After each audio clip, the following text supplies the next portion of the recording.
Present, sir. Shivang Singh,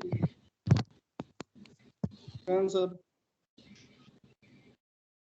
सुचिता Jain, Present, sir. Soumyaranjan Kundu, Yes, sir. Vijay Kumar, Vijay Kumar, Yes, sir. विजय Rajotia, Present, sir.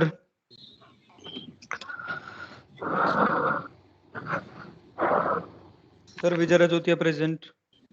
विजय राजोतिया। ये सांस कौन ले रहा है इतनी तेज तेज भाई? दौड़ धूप क्या रहे हो क्या कहीं? कहाँ से दौड़ के आ रहे हो भाई? सर मेरी तो ऐसी कोई आवाज नहीं है सर, मैं तो बिल्कुल नॉर्मल बैठा हूँ। किसी और का माइक ऑन होगा सर। ये विजय कुमार था क्या? कोई दौड़ ये सर इससे पहले वो थे। सर बैठा हूँ सर, माइक नाक के पास था, हैं? माइक सर नाक के पास था इसलिए आवाज आ रही है। ठीक है। Prateek, present sir. Prateek present sir. Avineet, अविनीत,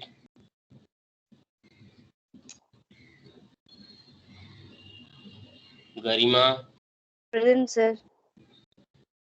Nikhil, Yes, sir. Present. Present, sir. Sudhanshu, present sir. Pooja, Present, sir. Ravi, present sir. Suryabhan, Hariswar Prasad, present sir, Hariswar Prasad present sir. Sudhanshu Ranjan, Present, sir. Utkrisht Goswami, Present, sir. Aniruddh Pratap, present sir. Rajat Singh और Raj Kapoor. Yes sir. Present sir. Avineet Khare नहीं है? अविनीत खरे और सूर्यभान कुमार। अविनीत खरे नहीं सर, उनका पेपर है Gautam sir, Kumar उसका बाद का पेपर है इसलिए नहीं है। ठीक है।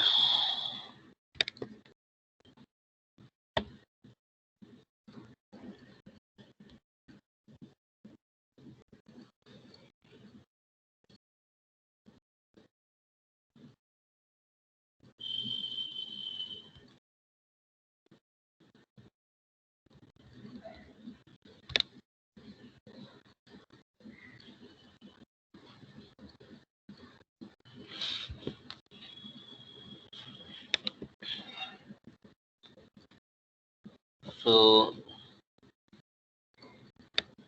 today topic is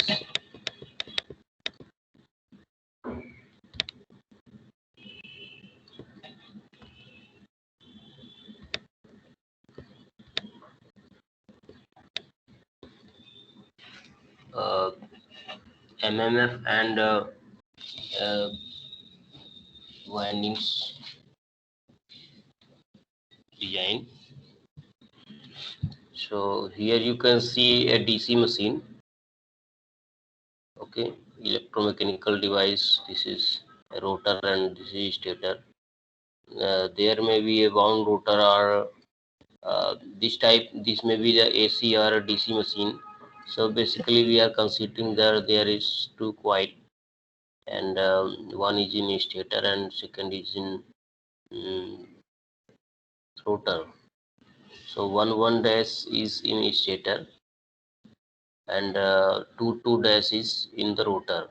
If it is DC machine, then we will provide the DC supply to the one dash and also the DC supply will be provided to two dash, and so there will be a electromagnetic torque generated due to which it will rotate.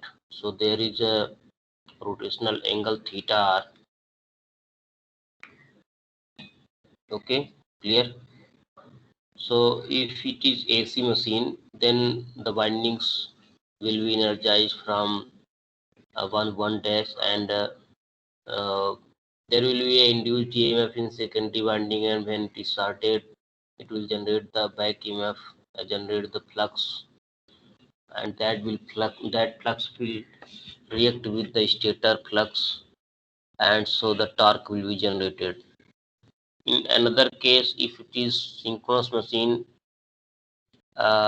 primary 1 dash will be energized from a AC source, and this will have the DC field. So by interlocking of the field, as soon as this 1 dash MMF rotates in the air gap, the locked rotor will also rotate. So basically these two winding structure defines any of the machine, and you can see here that the voltage equations are simple. V1 equal to I1 R1 plus d lambda 1 upon dt. Similarly, the rotor circuit voltage equation is V2 equal to I2 R2 plus d lambda 2 upon dt. The flux linkage of first winding, that is stator winding, can be given by L11 I1 plus L12 I2, and lambda 2. The rotor flux linkage, total flux linkage depends on the rotor current I2, as well as the effect of stator current due to the mutual inductance, the effect of primary stator current to the rotor. Here you can see that these inductances are the function of theta r. As soon as the angle are going to be changed, the inductances are also changing with the time. Especially in case of non-cylindrical rotor, the inductance will widely vary.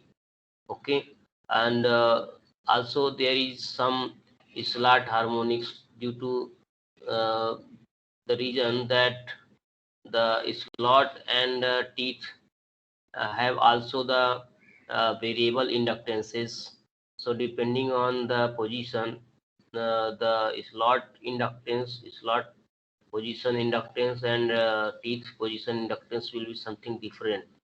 So this also plays important role in the inductances. So as we have studied in previous section, that whatever the co-energy we have, the co-energy which is the function of theta r, will be provide the mechanical energy. If it is rotating type of mechanical system, then it will provide the torque to the system. So when the co-energy is a function of the currents as well as rotor angle theta r. आवाज आ रही है ना? Yes, sir. Yes, sir. Yes, sir. So the partial derivative of this co-energy will provide the torque to the system, torque which is applied to the system. Now suppose you have taken the co-energy as 1/2 L1 I1 square, because this is the co-energy in one circuit 1, the co-energy due to the primary energization, okay, stator energization. तो जो एक circuit है, जैसा कि मैंने तुमको बताया था कि डब्ल्यू एक्साइटेड का केस में क्या होगा इन case of W excited system, तो वो हमने एक फार्मूला बताया था, आपको पता है ना कि 1/2 L12 I1 I2 plus 1/2 L21 I1 I2 ऐसा करके था, दो टर्म ऐड हुए थे, तो टोटल 4 टर्म थे उसमें I1 I2 x के लिए, L11 L12 L21 और L22 ये जो है तो x के या कि थीटा के फंक्शन है। तो ऐसा हमने एक इक्वेशन निकाला था किसी को याद है? तुम लोगों में से किसी को याद है ये इक्वेशन निकाला था हमने? Yes sir. तो ये वही है, डबली एक्साइटेड है, I1 I2 है। तो अब यहाँ पे जब थीटा आर के रिस्पेक्ट में हम लेते हैं, okay, when we take the derivative of this coenergy with respect to theta r, तो यहाँ पे क्या होगा, एक ये थीटा आर के रिस्पेक्ट में यहाँ पे अगर ये cos theta m cos theta है, तो cos थीटा का डिफरेंशियल जो है माइनस साइन थीटा, तो ये जो टर्म है, ठीक है ना, I1 I2 into d of L12, d by d t of L12, क्यों? Because we are taking the with respect to theta r, as we have the condition that individual inductance of the windings does not change with respect to itself। जैसे कि कोई winding है, okay, तो उसका आपस में तो इंडक्टेंस चेंज होगा ही नहीं। यहाँ पे ये थी जो एल जो म्यूचुअल इंडक्टेंस है इन केस ऑफ रोटेटिंग मशीन में क्या होगा कि हम जो पहले सर्किट्स की बात कर रहे थे वो एक प्लंजर टाइप का वो था, उसमें इंडक्टेंस वेरी हो सकती थी, एक ही वहाँ वाइंडिंग थी। लेकिन यहाँ पे क्या है, एक रोटेटिंग मोशन है, तो जहाँ पे म्यूचुअल इंडक्टेंस स्टेटर और रोटर के बीच की बात है, that will depend on the rotor angle, okay, but the self inductance is constant, क्योंकि सेल्फ इंडक्टेंस में जो कॉइल की पोजीशंस हैं that are not changing to its own turns, उसके खुद के टर्न्स के कंपैरेटिवली दूसरे टर्न्स जो हैं पोजीशन नहीं चेंज कर रहे हैं। So we assume that as far as the theta, the derivative with theta is taken, these terms are zero। तो अगर यहाँ पे हम थीटा के रिस्पेक्ट में करेंगे तो टर्म्स जीरो आएंगे, बट ये जो है रोटर एंगल के साथ में ये म्यूचुअल इंडक्टेंस वेरी हो रही है। m is the maximum value, okay, in case of theta are equal to zero it will be maximum, okay. तो theta are equal to zero case में मैक्सिमम कब होगा, म्यूचुअल इंडक्टेंस मैक्सिमम कब होता है, जब हम ये देखते हैं कि theta are equal to zero means the axis of stator winding and axis of the rotor winding is same, मतलब दोनों का MMF एक ही डायरेक्शन में है, तो उस कंडीशन में थीटा आर इक्वल टू यहाँ पे जीरो एज्यूम किया है, ठीक है।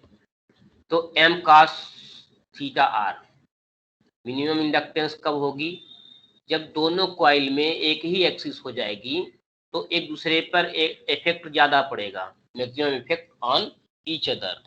तो उस समय क्या होता है, एक दूसरे को का जो फ्लक्स है वो ज्यादा इफेक्ट करता है। तो जब theta are equal to zero तो दोनों का एक्सिस मैच होता है, ओके, क्लियर है चीज?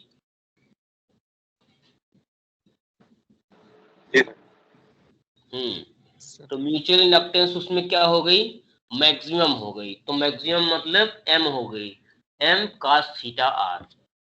अब ये जो है ये portion you take this minus I1 I2 m sin theta r, this will be the generated torque, means the currents of individual circuits as well as the mutual inductance ज्यादा होगा, तो क्या होगा, म्यूचुअल इंडक्टेंस ज्यादा होने पे ज्यादा generated torque होगा, ठीक है। और थीटा आर अगर 90 डिग्री है, मैक्सिमम टॉर्क के लिए 90 डिग्री पे सबसे ज्यादा मैक्सिमम टॉर्क जनरेट होगा, और 0 डिग्री पे कोई टॉर्क जनरेट नहीं, मीन्स इफ एनी अगर एन और एस अगर 90 डिग्री में है रोटर में, और जो बाइंडिंग हमारी एनर्जाइज्ड है वो 90 डिग्री अपार्ट है, तो मैक्सिमम टॉर्क जनरेट होगा। Here also you can see that you have replaced, if I1 I2 and mutual inductance is assumed constant and theta r is varying all the time, means mutual inductance का जो maximum value है, here you see that maximum value of mutual inductance क्या है, in the condition of both the windings aligned, अगर 1 1 dash और 1 2 dash are aligned together, तो उस condition में theta are equal to 0, in case of theta are equal to 0, तो जो mutual inductance की वैल्यू है वो m है, तो m तो कांस्टेंट रहेगी, लेकिन m का cos theta r varies with the time. तो यहाँ पे अगर हम m और I1 I2 आर कांस्टेंट, दोनों को कांस्टेंट वैल्यू से, कांस्टेंट मैग्नीट्यूड ऑफ करंट से हम एनर्जाइज किए हैं, so there will be a the torque will depend only on the theta r. Okay, clear है कि अगर हम सेम मतलब एक कांस्टेंट करंट, या कि हम इसमें रोटर में मैग्नेट ही दे दिए, यहाँ पे मैग्नेट है एस और एन, तो उस कंडीशन पे एस और एन का जो स्टेटर का है और रोटर का, उसमें आपस में रिएक्शन होगा, तो depending on theta r there will be a generated torque. ठीक है, तो वो कांस्टेंट होगा। Now we come to the machine windings and air gap MMF. Clear? So here we have taken the example of one 3-phase machine. This is permanent magnet synchronous machine, a wound field synchronous machine. Okay, here you can see that there are 3 sets of windings. A1, यहाँ से आप शुरू कीजिए, A1 current downwards जा रही है, फिर पीछे से आई A1 डैश में चली गई। ठीक है, तो आप यहाँ से आप देख सकते हैं, सबसे पहले हमने यहाँ से एक करंट दिया। ठीक है, दिस इज फर्स्ट वाइंडिंग। ठीक, ये कौन सी हो गई? A1 dash. ठीक है, ये A1 डैश वाइंडिंग है, बहुत सारे नंबर ऑफ टर्न्स है, तो यहाँ से पहले हमने शुरू किया, फिर वो पीछे से गया। ठीक है, पीछे से गया तो कहाँ पे कनेक्ट हुआ जाके? A1 dash. हाँ, पीछे से जाएगा तो कहाँ कनेक्ट होगा? A1 डैश पे सर। ठीक है, ये गया, पीछे से कनेक्ट हुआ A1 डैश। फिर अब यहाँ पे एक टर्न नहीं है कि बस यहाँ से हमने एंटर मारा और बस ये सीधा बस गया और एक बार निकल आया, ऐसे नहीं है। फिर ये जो है ये मल्टीपल टाइम से यहीं राउंड होगा पहले। ठीक है, अब ये मल्टीपल टाइम से यहीं राउंड हुआ, उसके बाद ये जो है वाइंडिंग दूसरे में गई, फिर ये चली गई इधर। ठीक है, उधर जाने के बाद फिर क्या होगा? ये फिर अगला जो है, यहाँ पे ये वाइंडिंग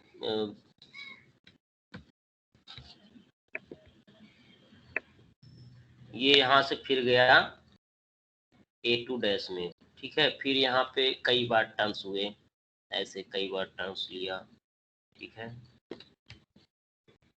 यहाँ पे ऐसे लेने के बाद ये दूसरा यहाँ पे आया और यहाँ चला गया। ठीक है, और यहाँ जाने के बाद फिर ये A3 में गया, फिर A4 में गया, और लास्ट में जो है A4 से निकल गया। एक वाइंडिंग ये हो गई, कौन सी? A1 डैश, फिर इसी में सीरीज में और हो गई, ये हो गई A2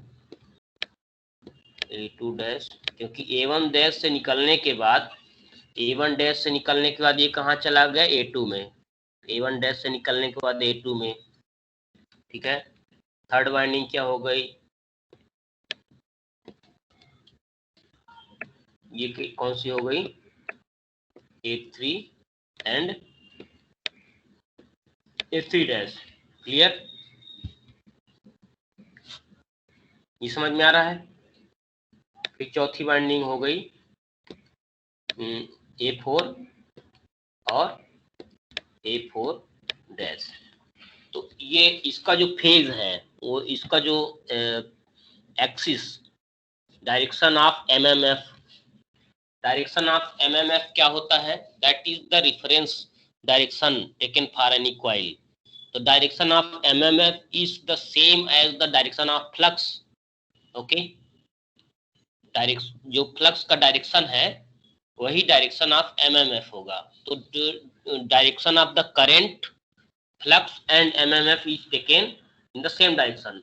तो यहाँ पे ये जो एक्सिस है आप देख सकते हैं कि whole of the winding is this, whole of this is this.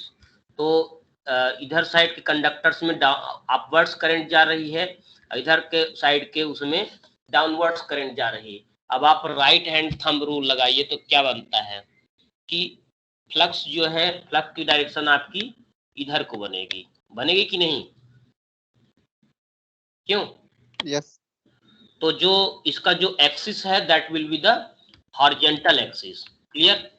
ये हॉरिजॉन्टल एक्सिस एएस एक्सिस यहाँ पे लिया हुआ है।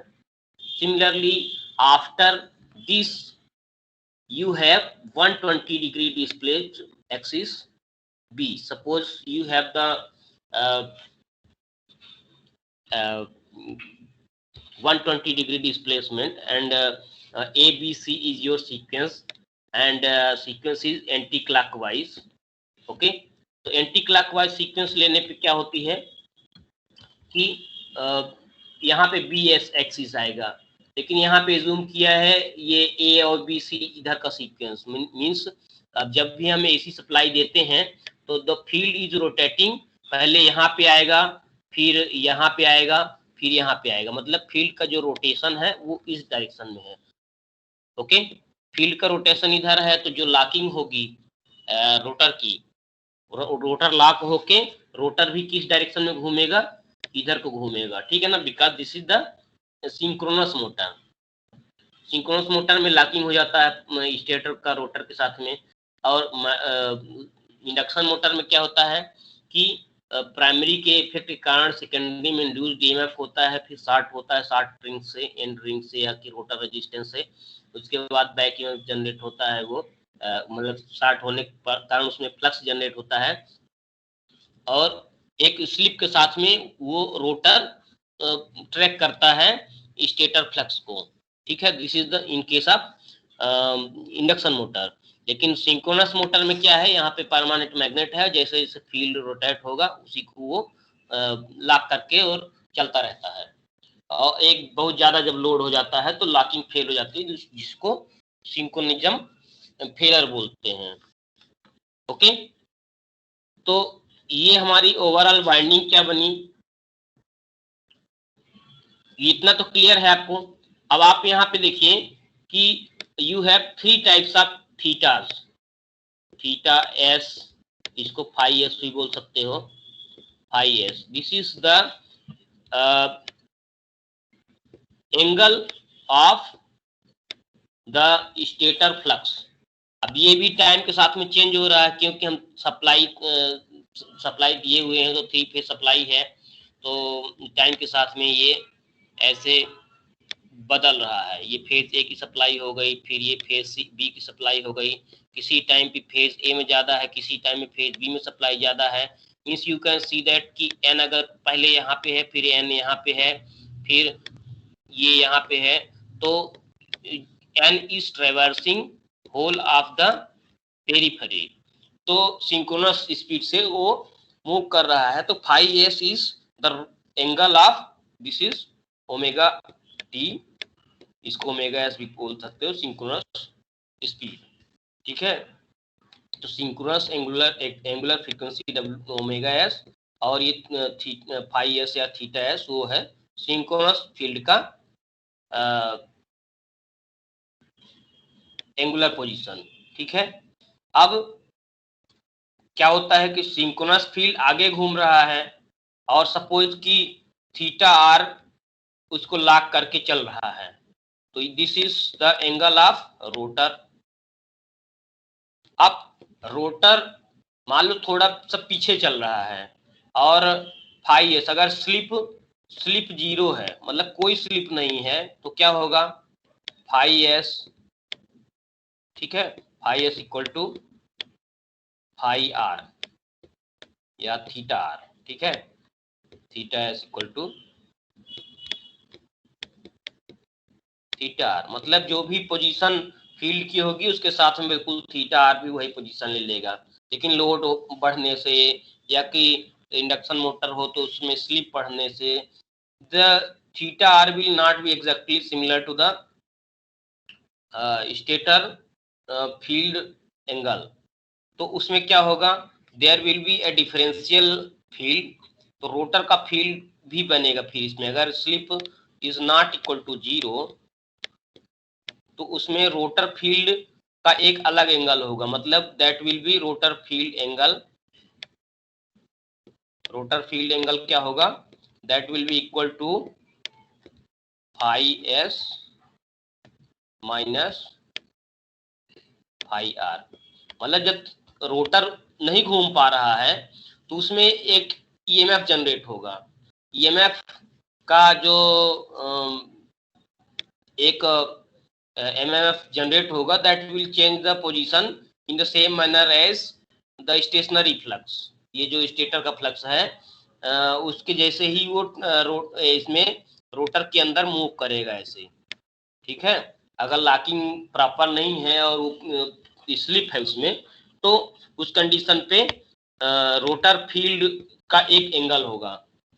क्लियर है? ये इतना क्लियर हुआ आपको?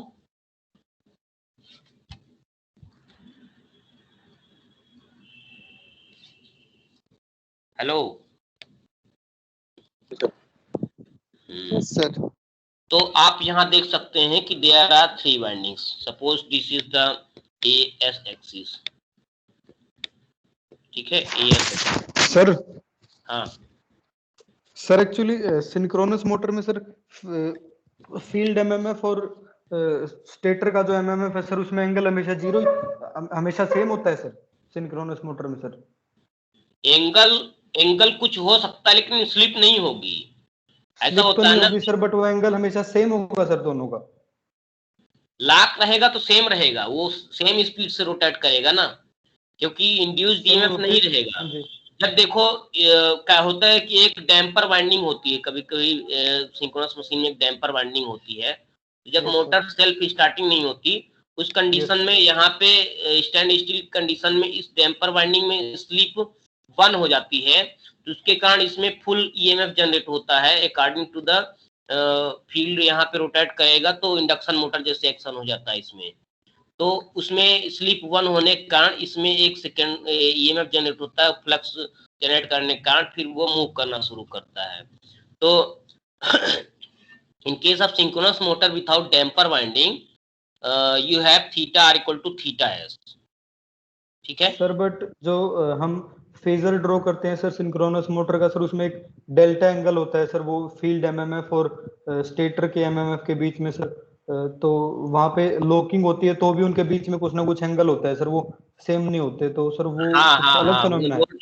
लोड एंगल कहलाता है कि लोड देते जाओगे तो उसके बीच में फिक्स डिफरेंस रहेगा। मतलब जैसे कि थीटा एस आगे जा रहा है, थीटा आर भी उसी रेट से आगे जा रहा है, बट जो पोजीशन मैक्सिमम फील्ड की जो पोजीशन है, सपोज यहाँ पर है और तुम्हारा एन यहाँ पर है, ठीक है, एकदम ये लॉक तो है बट एक्चुअली ये नहीं मिल पाया है। एक लोड ये यहाँ पे जो फील्ड का डायरेक्शन है, फील्ड के डायरेक्शन और जो रोटर फील्ड का डायरेक्शन है, मतलब दोनों के बीच में लॉकिंग तो हो गई, चलेंगे साथ साथ में, लेकिन वो लोड के कारण एकदम मैच नहीं हो पा रहे हैं।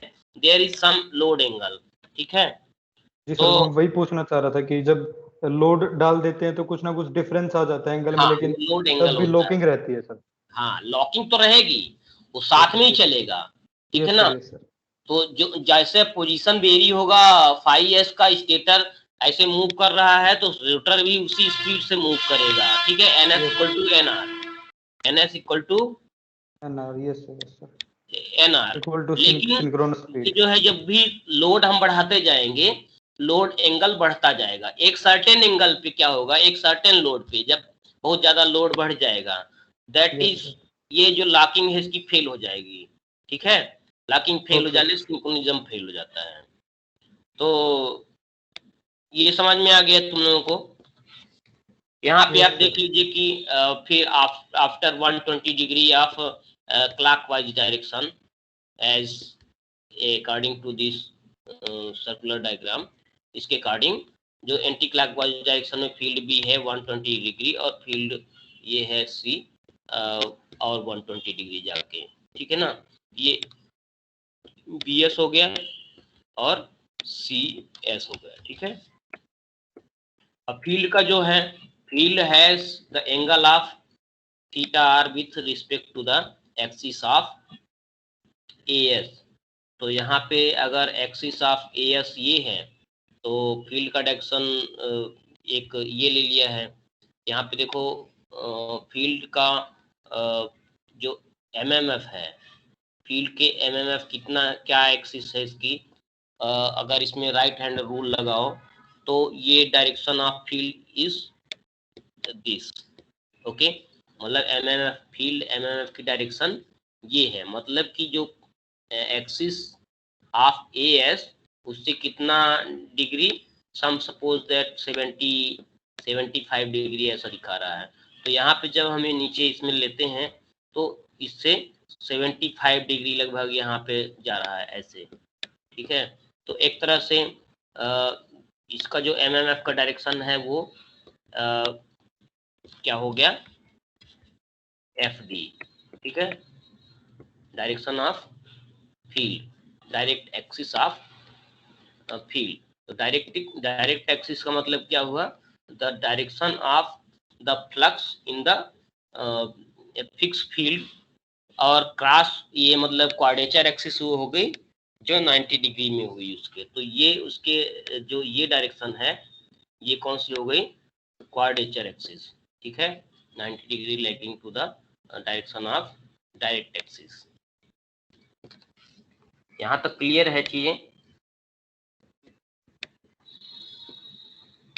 So here you see that you have this, suppose यहाँ पे n बनेगा और यहाँ पे s बनेगा, बनेगा कि नहीं, क्या बनेगा,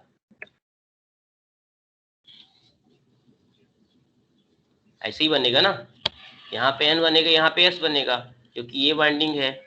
we have done it flat, मतलब जो भी रोटर है और स्टेटर की वाइंडिंग को हमने सपोज कि खोल लिया है कागज की तरह। तो जब खोलेंगे तो एक पूरा एक लीनियर उसमें डिस्प्लेसमेंट है। Now you can see that this is C conductor and this is also C conductors, ठीक है। तो सी कंडक्टर्स का जो सेंटर है वो है सी एक्स एक्सिस। ऐसे ही ए कंडक्टर्स यहाँ पे हो गए, suppose you have the A conductor here, A conductor और ये A conductor। तो उसके बीच में कौन सा एक्सिस होता है ये आप देख सकते हैं, दोनों के बीच में ये वाली एक्सिस जो है वो ES एक्सिस हो गई। यहाँ पे आप देख सकते हैं ES एक्सिस यहाँ पे है, मतलब इस दोनों के और इधर से जो A है उसके बीच में। तो ये AS एक्सिस यानी ए डैश एस एक्सिस हो गई। तो आप ये देख सकते हैं कि how the distribution of MMF is going on, ठीक है। यहाँ पे आप देखिए कि एक particular position of N S दिखाया हुआ है। सपोज एन और एस हमारा जो रोटर फील्ड है और स्टेटर की जो कंडक्टर्स हैं वो ये है, ओके। तो यहाँ पे क्या होगा, जब भी मूवमेंट होगा तो यहाँ पे अगर हम देखते हैं कि यहाँ तक में मैक्सिमम फ्लक्स यहाँ पे बनता है, maximum flux of binding A dash, total binding जो ए डैश है उसका मैक्सिमम फ्लक्स इस डायरेक्शन में बनता है। लेकिन कैसे ऐड होता है, MMF ऑफ दिस, फिर MMF of this, MMF of this and MMF of this winding. तो पहला अगर हम सोचते हैं कि हम यहाँ तक ट्रेवर्स किए हैं और केवल एक वाइंडिंग है तो यहाँ केवल एक वाइंडिंग का इफेक्ट होगा। फिर ये वाला भी वाइंडिंग जब हम ऐड करते हैं कुछ दूर में, after this you have the effect of this current also. So there is together adding MMFs as we move to the slots. So you can see here that suppose we have the NS and the axis of NS, you can see here that here, यहाँ पे आप देख सकते हैं कि जो NS की axis है वो यहाँ पर है। तो यहाँ पे ये कंडक्टर्स की पोजीशन है। ओके, आप ये N और S ऊपर है, सॉरी यहाँ पे S, यहाँ पे ये N ये बनेगा और ये S बनेगा अकॉर्डिंग टू दिस फिगर। मतलब हमने जहाँ पे N और S लगाया है तो S हमने यहाँ पे रखा है, तो ये यहाँ पे N आएगा और वहाँ पे S according to this figure. इसके हिसाब से N और S की पोजीशन ये है। ठीक है, तो हम क्या देखते हैं कि जैसे जैसे हम ट्रेवर्स करते हैं तो जो MMF है वो घटता है और बढ़ता है। ठीक है, तो यहाँ पे क्या होगा, मैक्सिमम निगेटिव डायरेक्शन में होगा। मतलब ये जो MMF टोटल मैक्सिमम MMF की जो एक्सिस है वो डाउनवर्ड्स है। मतलब ये डाउनवर्ड्स गोइंग करंट है और ये अपवर्ड्स गोइंग करंट है। तो राइट हैंड रूल लगाओगे आप तो इसमें से N की डायरेक्शन नीचे को निकलेगी। मतलब मैक्सिमम MMF की जो सेंट्रल एक्सिस है वो ये है, मैक्सिमम निगेटिव की जो सेंटर है वो ये है। और MMF यहाँ से शुरू हुआ, ठीक है, यहाँ 0 था, यहाँ 0 था, यहाँ पे बढ़ा, फिर यहाँ पे बढ़ा, फिर यहाँ पे बढ़ा, फिर ये कंडक्टर के कारण और मतलब ये डाउनवर्ड्स है तो इसलिए अभी घटा, एक और घटा और ये, और फिर उसके बाद ये यहाँ घटने के बाद ये कांस्टेंट हो जाता है। कांस्टेंट हो जाने के बाद जब यहाँ आता है तो एक कंडक्टर के कारण क्या हुआ, ये बढ़ा, फिर ये कंडक्टर के कारण बढ़ा, फिर ये कंडक्टर के कारण बढ़ेगा, फिर ये कंडक्टर के कारण। तो यहाँ पे जो MMF है together is affected by the number of conductors. ठीक है, ये समझ में आ रहा है आप लोगों को? तो आप ये देखिए कैसे यहाँ पे ये सेंट्रल एक्सिस है, the direction of MMF is downwards. आप देख सकते हैं जब आप राइट हैंड रूल लगाओगे, राइट हैंड थंब रूल, तो direction of axis is downwards होगा कि नहीं? ये जो राउंडिंग ऑफ फिंगर्स है तो फिंगर का टिप आप यहाँ पे लीजिए। ठीक है, तो जो एंटरिंग करंट है वो आपके थंब साइड से अंदर जाएगा और राउंड होके और जो फिंगर टिप्स पर आएगा यहाँ पे। तो जब थंब का डायरेक्शन है वो क्या रिप्रेजेंट करेगा, N। ठीक है, तो यहाँ पे N रिप्रेजेंट किया, तो इसका मतलब कि जो डायरेक्शन ऑफ पीक MMF जो है वो यहाँ पे बना। ठीक है, सेंटर ये है। अब यहाँ पे क्या होगा, यहाँ से ये जो वैल्यू है आप ये देख सकते हैं कि आप यहाँ प्रोजेक्ट कीजिए। ठीक है, फिर ये प्रोजेक्ट कीजिए, फिर ऐसे से ये इसको प्रोजेक्ट कीजिए और ऐसे प्रोजेक्ट कीजिए। तो यहाँ ये क्या होता, लास्ट पोजीशन जहाँ वैल्यू फुल हो जाती है, ये आ गया। तो ये एक लेवल ये है, जैसा ये कंडक्टर मिलता है तो एक लेवल बढ़ जाता है, फिर ये कंडक्टर मिला, फिर ये लेवल बढ़ गया, ये कंडक्टर मिला, इसमें एक और करंट है, इसके कारण MMF में इंक्रीज हुआ तो ये हो गया, फिर इसके कारण MMF में इंक्रीज हुआ। तो जब हमारे बहुत सारे कंडक्टर्स हो जाते हैं, मतलब we are using the distributed windings, तो हमारा क्या होता है, बहुत सारे कंडक्टर्स होने पे हम बहुत पास में यहाँ तक पूरा डिस्ट्रीब्यूशन करते हैं, ये आया, ये और वाइंडिंग और कंडक्टर्स हो गए यहाँ तक। तो हमारा जो एमएमएफ है वो कैसा वेरी होता है, ऐसा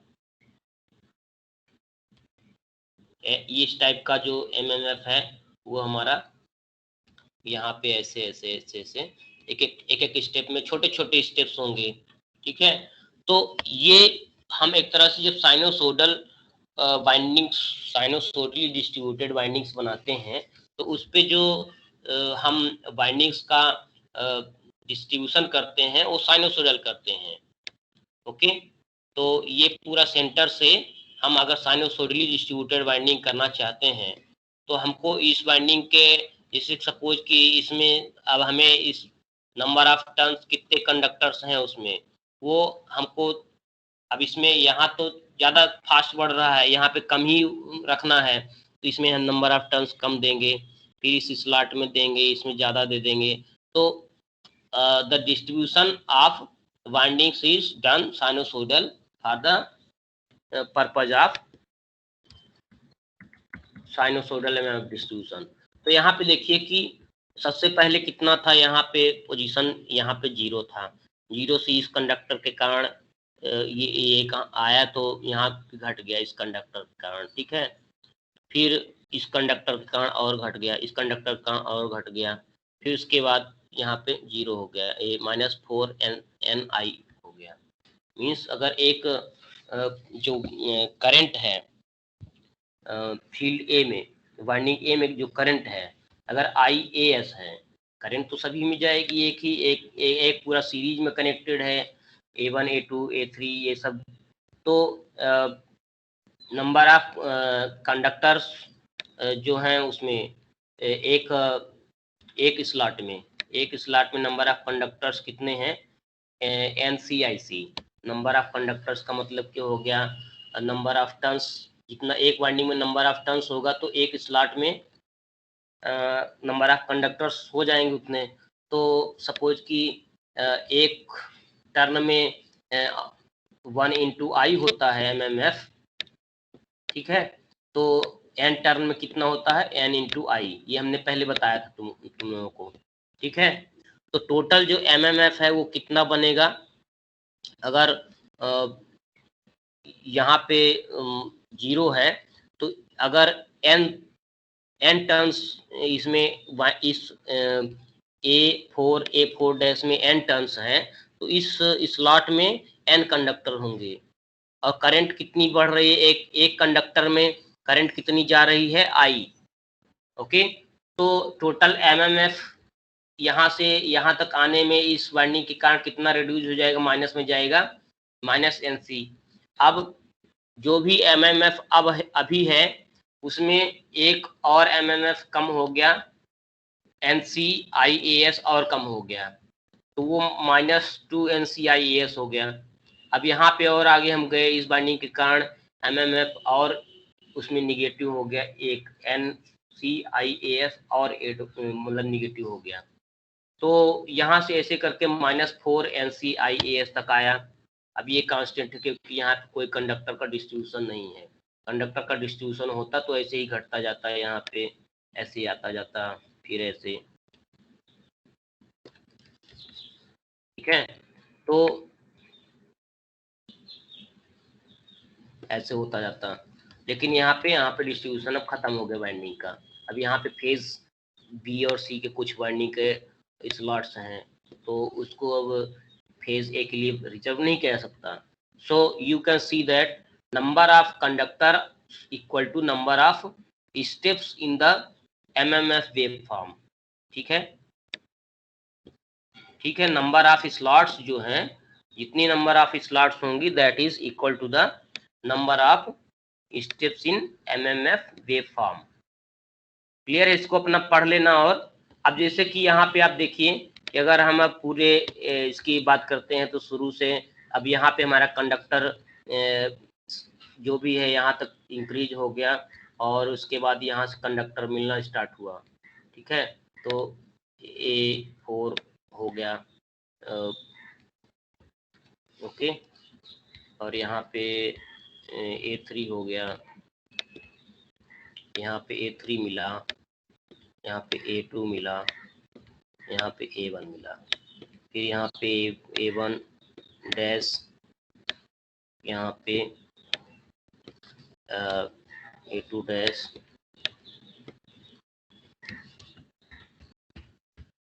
तो ये वैल्यू चल रहा है। यहाँ पे A1 डैश मिलता है, यहाँ पे A2 डैश कंडक्टर मिलता है, और यहाँ पे A3 डैश मिलता है, और यहाँ पे आ गया A4 डैश। ठीक है, तो मतलब यहाँ तो घटते घटते जाते हैं क्योंकि एक ही टाइप के कंडक्टर हैं, सब में क्रॉस है, डायरेक्शन डाउनवर्ड्स है, तो निगेटिव करंट है तो निगेटिव एमएमएफ हो गया। ठीक है, अब यहाँ पे पॉजिटिव करंट है, उस पर जा रही है तो पॉजिटिव एमएमएफ प्रोवाइड कराएगा। तो जैसे ही पहला कंडक्टर, यहाँ तो कांस्टेंट है, अब पहला कंडक्टर यहाँ से मिला, जैसे ही मिला तो वो उसका वैल्यू एमएमएफ का बढ़ गया -2 NC से। तो you can see that the MMF waveforms and steps of waveforms depend on the number of conductors in the slot windings। ठीक है ना, slots। तो आप देख सकते हैं कि NAS the MMF the number of turns in winding, primary winding is a sinusoidal distribution, क्योंकि एक तरह से अलग अलग कंडक्टर्स अलग अलग एमएमएफ की वैल्यू रिप्रेजेंट करते हैं और साइनोसोइडल डिस्ट्रीब्यूशन है, तो फिर total number of conductors, peak number of conductors का साइनोसोइडल फंक्शन हो जाता है। क्लियर?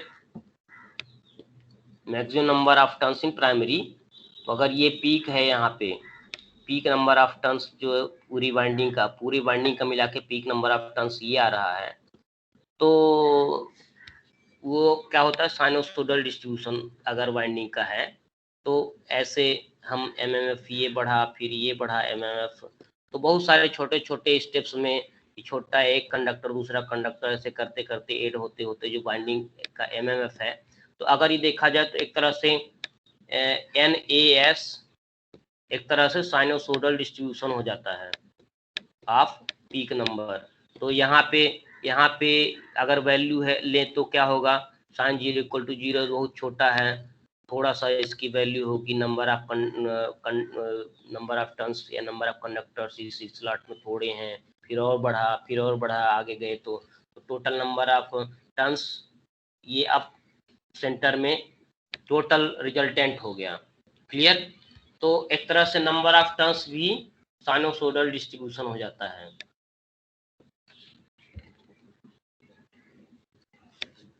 तो एमएमएफ जो है, एमएमएफ क्या होगा,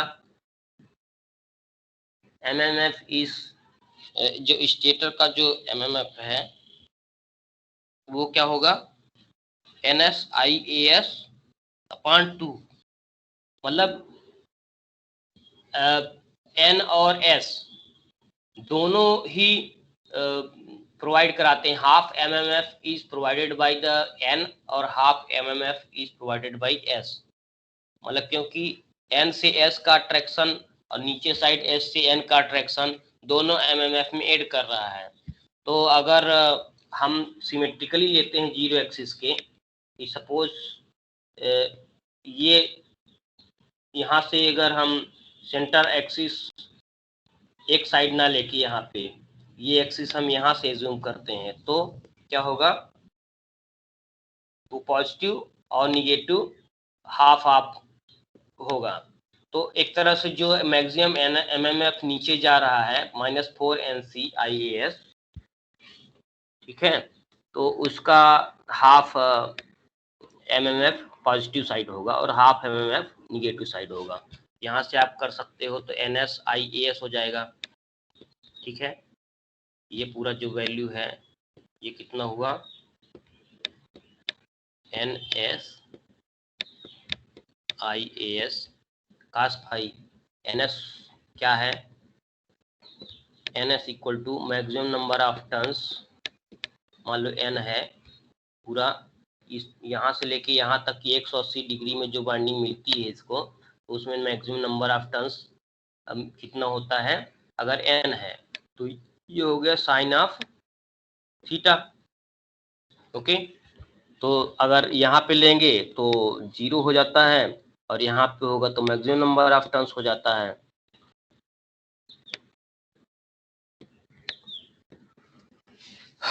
तो यहाँ पे 0 to pi peak number of turns into sine phi S. Okay, तो यहाँ पे ये ले लेता है 2nps 2np स्टेटर वाइंडिंग में टोटल। क्लियर हो गया? तो एक तरह से एक वाइंडिंग का जो ये नंबर ऑफ टर्न्स है that is equal to NAS। Sir renewable energy की क्लास है सर आगे। कितने बजे है? 10 बजे से सर। वो बहुत सर गुस्से वाले सर है, थोड़ा भी लेट होता है तो अटेंडेंस नहीं देते हैं। ठीक है, तो